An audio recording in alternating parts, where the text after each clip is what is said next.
Okay, next up is The Poet Empress by Shen Tao, published by Monique Patterson at Bramble. And I just want to read, like, there was an announcement somewhere of this acquisition, and the description included this: in the declining Azalea dynasty, where poetry magic is forbidden to women, rice farmer Wei tricks her way into being selected as an imperial concubine to a cruel tyrant. She must harden her heart and learn to wield literomancy in secret to change the fate of an empire. So I hope all of these things come up in the upcoming conversation. So Shen Tao is a Chinese Canadian author who's dreamed of publishing fantasy stories since she was 7. But she's an engineer with roots in Nanchang and Toronto.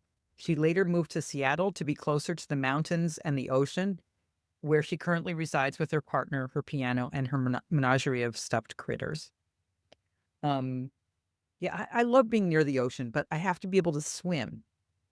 Anyway, Monique is VP and editorial director of Bramble, which is part of Tor Publishing Group's romance imprint, and the place where the romantic and the speculative meet, I've read.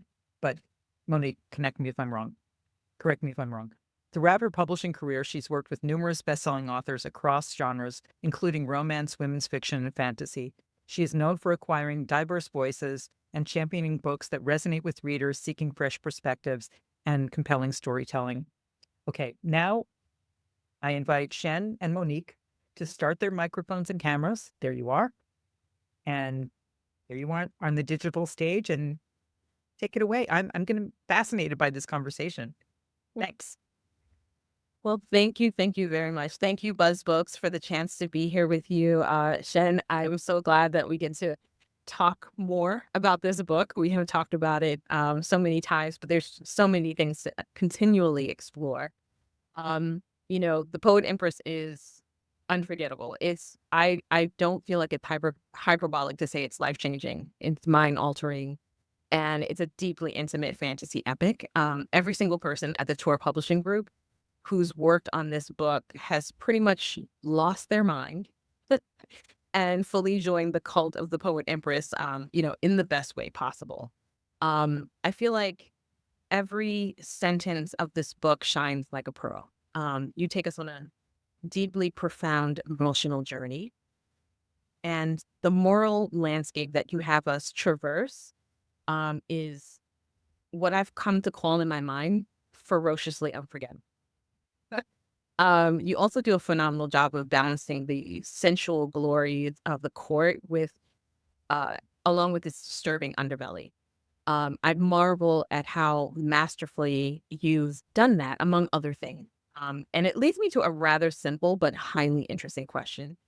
How is a novel like this born? Yeah. So before I dive into it, I just wanted to thank Lee and BuzzBooks for having us. It's an incredible privilege to be here and 4 tough acts to follow. All of your books sound so good. So yeah, the Poet Empress and how the book was born. I think the setting really came first. Actually, let me back up a little bit. I did say in my bio that I've been writing since I was 7. I've always wanted to write fantasy, and the Poet Empress is actually my 9th book. So that means I wrote 8 books that went nowhere before I published this one. And those 8 books, so I've been writing fantasy for forever, and I've always been writing stories that I think will sell with a certain amount of, what am I seeing around me in the market, and what do I think is going to sell? And finally, I just decided I'm just going to write the story of my heart and and maybe not care about all that. And then so I wrote, a story that was deeply inspired by culture and history, and of course, an homage to classical Chinese poetry.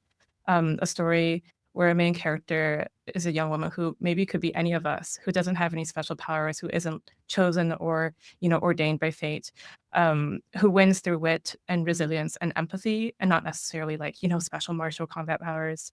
A story where she discovers that people are good and kind, a story that maybe deviates from the way we think things might go. And and yeah, so I think I kind of just, went for it, for lack of a better word, and yeah, I feel like readers can really tell when you've put your heart and soul into a book because that's the one that ended up with you, and I'm so grateful to be with Bramble and with Tor. Yes, we're all extremely excited, and I'm not exaggerating when I say everyone who reads it drops me this glowing email about about this book. I can't wait for it to come out and just like shake everyone's mind. You mentioned classical Chinese poetry, and I found it amazing seeing how you incorporated classical Chinese poetry into the Poet Empress. What Speak a little bit more about your inspiration there and which classical poems inspired you most. Yeah, that's a really good question. So, I don't know how many people are of Chinese descent in the audience, but probably you can relate to this if I say that a lot of us are made to memorize these classical poems since we were little. It's just an inseparable part of the culture, and a mark of scholarship that you're able to memorize these poems and perform them in front of your aunts and uncles at family functions, and quote from them, as you grow into an older person. So, when I was younger, that also happened to me. I had to memorize many of these poems, and I didn't necessarily appreciate them when I was younger, I'll be honest, because one, it was something that we had to do, and two, a lot of the nuance was maybe lost to me at a younger age.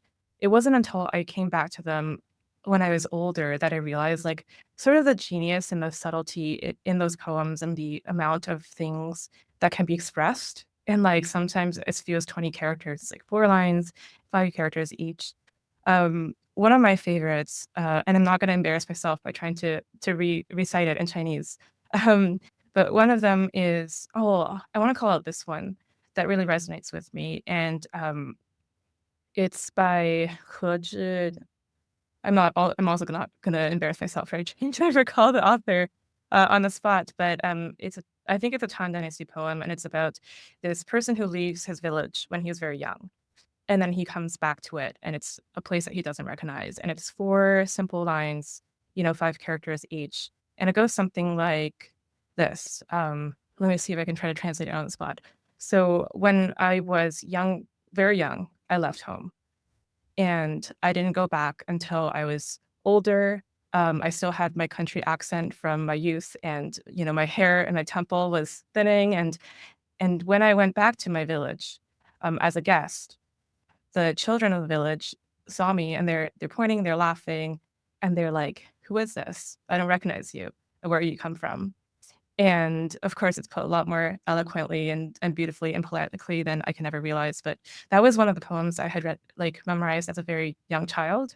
Didn't get it, and when I was older, I was like, "Wow!" It really hit me like an emotional truck because it really feels a lot like this, where all of us in the audience, you're probably from some place where there's a certain accent, a certain the way the buildings look, the certain way your mama talks. And and I think when you move away from some place, and in my case, like immigrating to Canada, I lose a lot of that.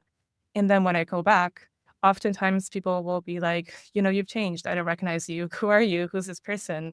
And I think the fact that the poet could pack all of that into 4 lines, yeah, it was really special and really emotional.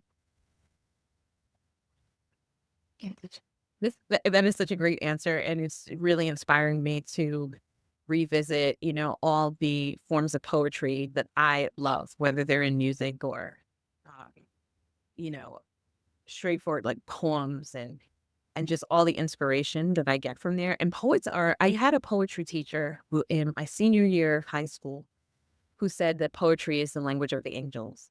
And that was the first time I heard it described that way, because before that I was like, I don't get poetry. It's so hard to understand. And she opened up this window for me. And I feel like, so what you're saying is so like hitting me. And Yeah. man, it makes so much sense in the context of like how you ended up shaping, this novel. Now let's talk about Terran. Okay. Character, an amazing character, complicated and nuanced villain and human being.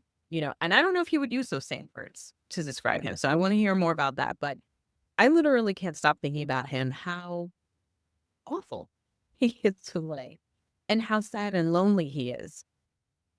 and how his character makes me think of someone in house used this line. They said about this book, how love is a weapon, you know, and how it's necessary for a way to wield this weapon, um, because Terran is who he is, right?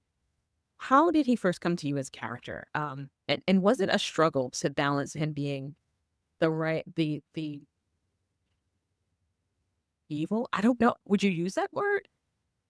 Yeah, I I don't think don't know. It's telling, you know, I mean, he's complicated. So yes, please tell me how you describe him and how he came to you, you know, this particular. Yeah, that's a really good question. I think I am very proud of this particular character because I do feel like there's a lot of stuff that I didn't realize that was even possible for me to bring out in a book. I think it was definitely a journey. Something you might not know about the process of creating this book actually is that it was as much a journey of discovery for me as it was for Wei, the main character, which is why I will maintain that The Poet Empress is one of the coolest writing experiences I have ever had. Where, the premise of it is that to kill him, Wei has to write a love poem for him. But and in doing so, she discovers truth and emotion, and things of the past that are not as they seem. And I was discovering it right next to her. I was right there with her, like discovering every single beat, realizing, having the same epiphanies and realizations. And it was so, so cool because at the very end, the climax of the book, when she realizes finally what her poem was about, was, I think, when I realized what the Poet Empress, the book is about. And and I'm not going to give it away because I would love for everyone here to read that and go on the journey with us. Um, but I do. It is built through time, and I think it's as much a process of discovery for me as it was for the main character. Very human, very deeply emotional, unforgettable book coming out in January. I hope you all grab it, read it, love it. And just want to say, Lay, Buzz Books, thank you for the chance to be here. This is really fun. Thanks so and much. I'd love to say, I mean, first of all, Shen, congratulations on your persistence.